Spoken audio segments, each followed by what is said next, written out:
Sports Professor Rick Horrow into the $1.3 trillion business of sports. And you're on the record. This is an iconic interview for future plans in the health business. You want to live longer? You want to live healthier? Obviously, people are worried about science as it impacts the ability to do all of that. And we have a guy who's pioneering the area in so many ways. Eric Sanchez, CEO and co-founder of X2L BIO, next gen performance optimization, and so much more. Hey, Eric, how you doing? Doing well, Rick. Thank you so much for allowing me to be a part of your show. Absolutely. And we're going to talk about a whole lot of stuff. His LinkedIn, and it's very to the point. 18 years of experience as a serial entrepreneur and inventor, successful corporate background in advertising and pharmaceutical. And I guess my first point is so many different paths prepare people to be CEOs of emerging companies that basically change the world. How did your stuff, your research at Duke, your work in your prior company, talk a little bit about the history? As we were mentioning, I am dyslexic, so I've always had a learning disability of some sort or another. But as I've gotten older, actually my dyslexia has turned out to be a great gift for me because it's allowed me just to really kind of venture into different areas because I can't focus. So that's been one area. It was awesome. So pharmaceutical sales, I had a chance to be in the neuro division at Eli Lilly.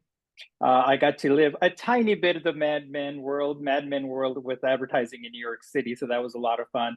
And that corporate background really exposed me to how big business works. And then I became a serial entrepreneur 18 years ago and just really fell into tech. The launching pad for me was the iPhone hadn't even launched yet. It was coming, this phone that was going to be amazing and have a computer in it. And just the hoopla to it was pretty amazing. And I was like, okay, I need to really get into tech. So my first venture was tech. I launched a little software company, completely fell flat on my face, but it got me hooked into technology. And here we are today. Yeah, well, and when you say technology, you all had the ability and the desire at some point to realize that you weren't going to follow the herd. You were going to create your own area. Let me give you, just from the website, the kind of mandate. V02 Max, the marker everybody's talking about, a biomarker, you'll explain, is a performance optimization tool. It's V02 Max's assessments have historically been limited to academic research or elite training facilities until now. X2L BIO shifted the paradigm, leveraging select wearable tech to make V02 Max assessments accessible and affordable. A lot of different ways to talk about this, but why don't you react to that? Yeah, the simplest form I could tell people is VO2 Max. It is a biomarker, and it really helps you better understand how to breathe. That's the simplest form. It does measure how you breathe under stress, be it exercise or be it any type of stress you may be under. The quick example I always give, if you're scared or anxious, you breathe from up here, and it shortens, it tightens your muscles, it kind of gets you more stressed out even more. It's really, okay, well, how to use your diaphragm. So with the technology, it's always designed in the exercise setting. The traditional model is a big treadmill, all these wires, a big mask. It's very complicated. And again, it's very limited to access to it. When I came across the technology with wearable devices and just the ability to allow any individual to perform with VO2 Max, and more importantly, understand how to use VO2 Max for performance optimization. It's not designed just for the elite athlete. It's designed for you and me. I want to live a better life. I want to be healthier. I want to be stronger as I get older. VO2 is one of the tools that can help you get there. Thousands of pretenders in the space. What makes you guys different? We actually have great team members that are doctors and scientists in the sports industry. They're actually board members of mine. We are actually working with a lot of both elite athletes, amateur athletes, and high school athletes. And more importantly, we're making it accessible finally. I mean, that's the thing. It's like we show up with a small kit, a couple of devices, do 3 minutes running in place, and they can give each individual a report of what their VO2 means. More importantly, how they can improve it. So you're not going to a lab or looking for a lab. Actually, we're coming to you. The lab's coming to you at a fitness facility. And so the idea made a lot of sense. The business support behind it makes a lot of sense. UNLV and Jay Vickers, the Sports Innovation Institute, those folks have been friends of yours now for years. You're in the Las Vegas space, and they help you put it all together. I know there's a conference, second annual CCon, which is a big event for thought leadership also. So take the trail through UNLV and how they work with you and how you work with them. First of all, the Las Vegas community has been amazing. Best friends ever. It's one of those things where I can actually meet the decision makers, Yeah. whether it's a government or city level or casino level. So that's very unique in its own entity. Obviously, it's going to be a sports mecca in the next 3 to 5 years. You're going to have all the teams there, which is pretty exciting. And with that, you need an ecosystem, right? So that at the end of the day, you need the startups. I call them the widget makers in the sports tech pace as a space, whether it's software, hardware. So what I was introduced to through Jay Vickers and Bo Bernhard and others in Las Vegas, and they gave me a layout of the plan for Las Vegas over the next 3 to 5 years with all the teams coming. And with my serial entrepreneur background in technology and in biotech as a whole, they were like, hey, why don't you just start a company here, use your VO2 experience, help us build an ecosystem and be one of the champions. So I said, that's perfect. So it was just one of those operations where right place, the right time, the right people, which is serendipity sometimes. But at the same time, everything I'd done the last 18 years actually prepared me for that moment. So it wasn't that I was shocked. I was like, okay, perfect. I know what to do now. And Jay Vickers and those guys, Sean Garrity, who they've just been an amazing support system. Unfortunately, I won't be able to attend the CCon this year. I did attend last year and we had a booth because I'll be launching in Florida. So it's the timing just didn't work out right, but I got to build a business. So I'm going to go be in Florida for a while. You can't just talk about it. You got to launch. So that's an easy decision. I understand that. Yeah. You fashion yourself as a software company that translates complicated issues into easily understood or more easily understood issues in the space. Wearable tech industry has been, again, a very kind of complicated area as well. How was it easy for you to make that transition? You know what? At the end of the day, I'm a sales guy. And in sales, you got to keep things simple.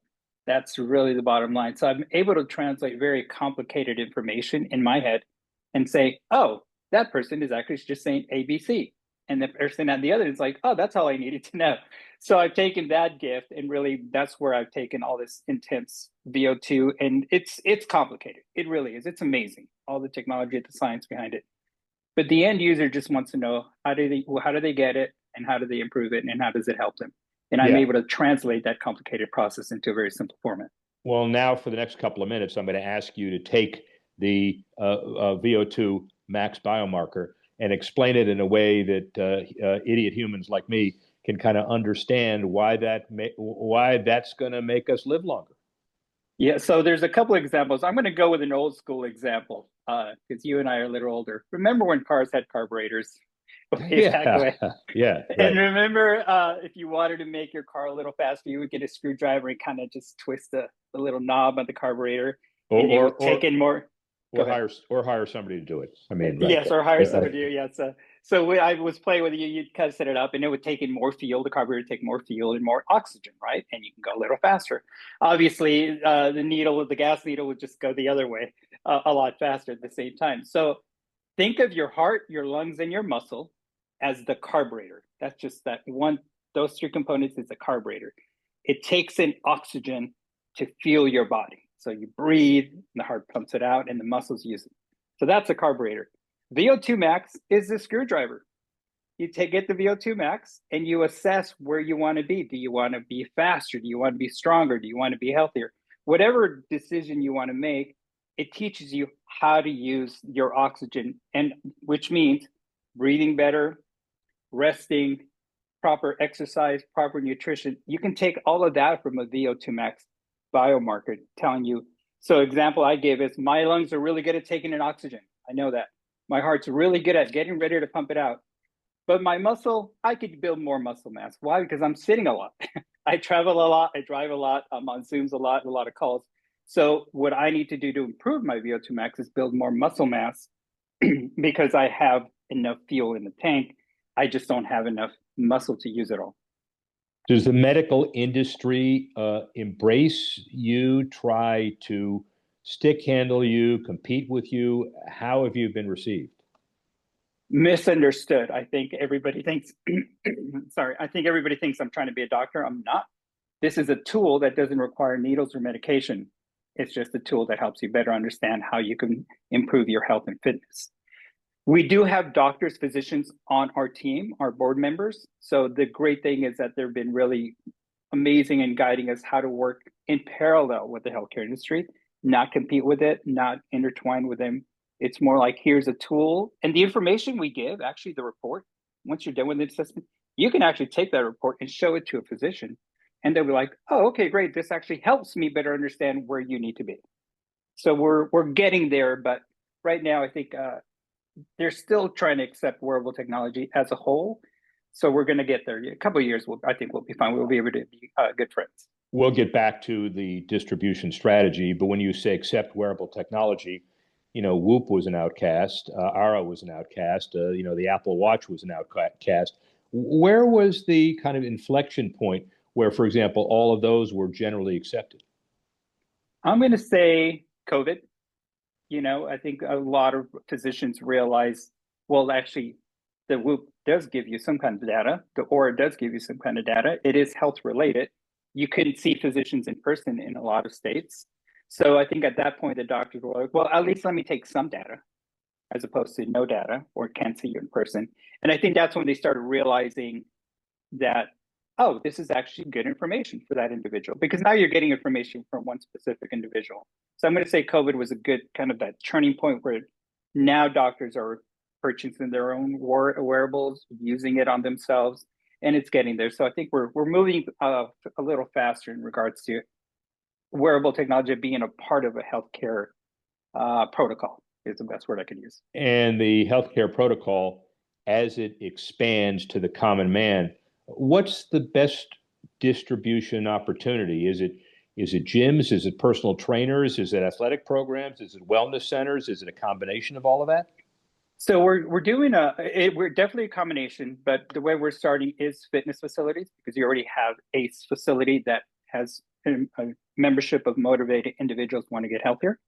V02 is becoming a thing. Dr. Peter Attia's book and his podcast have really made it part of the nomenclature, so it's a thing. The only thing right now is the average person is still trying to figure out what it is. How does it work? Why do you need it?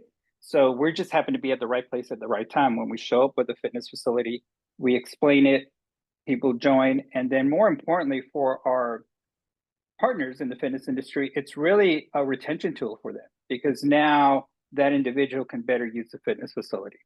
Also, with the report, the fitness trainers within the facility who make a living out of services, training individuals, can now also use that report and better sell their services to help individuals meet their goals, whatever they may be. From a business perspective, what's the kind of epiphany breakthrough? Is it a medical association endorsement? Is it a group of doctors? Is it teams and leagues? Is it athletic departments? Is it a combination of all of that? It's primarily on the performance space with the fitness facilities, who obviously want members to stay as long as possible. On the academies, obviously, you've got individuals, parents paying for their kids to really perform better. And because it's such a safe biomarker, they don't mind it. So that works as well. It's pockets where there's groups. Fitness facility has a group, sports academy has a group. And then on the sports side, obviously, you've got teams that are groups. It makes it easier because then we're just going to one location with 30 plus people or more instead of going to onesie, twosie. And it prevents us from the retail brick and mortar at the moment. Step back for a minute, get back to maybe 42,000 feet, and talk about the healthcare industry generally post-COVID. Insurance industry, don't know if it's cooperative. The concierge doctor services, not sure. The whole idea of a new product that will improve healthcare, assuming that happens with you. But the whole process of going through general acceptance, is it easier now after COVID? Is it harder? Gosh, that's a great question. And I'm going to say it's just still complicated, I think, because you have so many processes in place with the healthcare industry and things are just done a certain way. It's hard for them to accept someone or a group that's coming in and doing things a little differently. At the end of the day, I always make it clear we're not physicians, we're providing a tool. We're using existing technology to help someone better understand a VO2 marker. Now, what's great about that, or HRV is another biomarker. Great thing about those is that they're very safe. You're not taking medication. You don't need any type of injections or anything like that. It's just really an assessment of where you are physically, because it requires a physical assessment running in place the way we do it. So just as it does that. But I think where they're now, the healthcare industry is now being forced to just acknowledge that technology is here and it can be a useful tool. So I think we're getting to that place where they're now accepting it. I do have organizations in the healthcare industry that are talking to us now, asking more questions, as opposed to, oh, you've got the plague, stay away from me. So I'm going to guess we're about 5 years where it just kind of becomes a Venn diagram, where they just accept companies like X2L BIO who are doing a safe, very effective biomarker, and then they can take that into their system for preventive healthcare. Because at the end of the day, we are preventive healthcare, a tool. Well, one more question about the industry generally too. Are you buttressed or deterred by kind of the cap table with Whoop, where it was started in similar visionary circumstances years ago? Said, look at all the stuff and data we can do. Let's put it on a watch. Why can't we do it that way? Nah, it's not going to work. And then Apple does it. And now look at the numbers, look at the cap raise and all. Is that like a company or process that you're emulating? Yes, but I'm more focused, honestly, believe it or not, on the next generation of AR, VR glasses, like the Ray-Ban Meta, for example. I think that's really where our target is, because we are a software company where the data pops up inside your lens. You can hey, AR glass, what was my VO2 yesterday? What do I need to improve on today? And it just pops up in your lens. That's really where I think the future of what I'm doing with X2L and really everybody, I think it's going there now that there's about to be a huge next 3 years, huge sets of companies coming out with AR, VR glasses. So that's really where we're seeing where things are going. Well, let's talk about the future then. Where is X2L and Eric Sanchez in 5 years? Well, ideally, we would have exited by then. Ideally, again, my exit strategy is the glasses. I really see that as a tremendous opportunity. But being a girl dad, I have 2 daughters. We are going to be launching a whole femtech division, technology for females, femtech, in the next 6 months.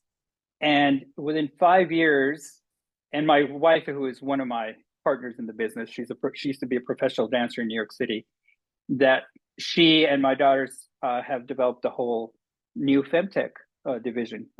In other words, how is wearable technology for women? Where is that going to be in 35 years? So ideally in 5 years, they're running the show and telling me what to do, and I'm getting them coffee. And we have a whole femtech division of X2L. I guess finally, are we comfortable, broadly defined, that the world, U.S. more than anything else, has the ability to promote, enhance, encourage, give entrepreneurs such as you the support you need to succeed? I think we could be better, honestly. I'm starting at the grassroots with the companies that understand this, the fitness facilities and so forth. But I think more importantly, from the top down, I think just individuals or whoever the decision makers are, if they just kind of go back down and understand that what we do it's hard work. We have to knock on doors. We have to take risks. Everything. I think once you get to a certain level, you forget what it was like to start at the bottom. So I think if we can have that bridge where the top is like, okay, you know what? Let me re-understand what it takes to start something to the ground floor. And then I tell them, and then they're like, okay, well, then here's my resources. Which resources will help you? I think that little bridge needs to happen a little faster and a little more. And then it'll help companies like mine that are visionary and always thinking ahead move a little faster. My friend, you don't need to hear this from me, but I will just tell you, stay persistent. We need minds like yours. We all want to live longer. Hopefully you will stay with this. Eric Sanchez, co-founder, X2L BIO, and hopefully one of the giants in the industry in the not too distant future. Sports Fester Rick Horrow, speak with you soon.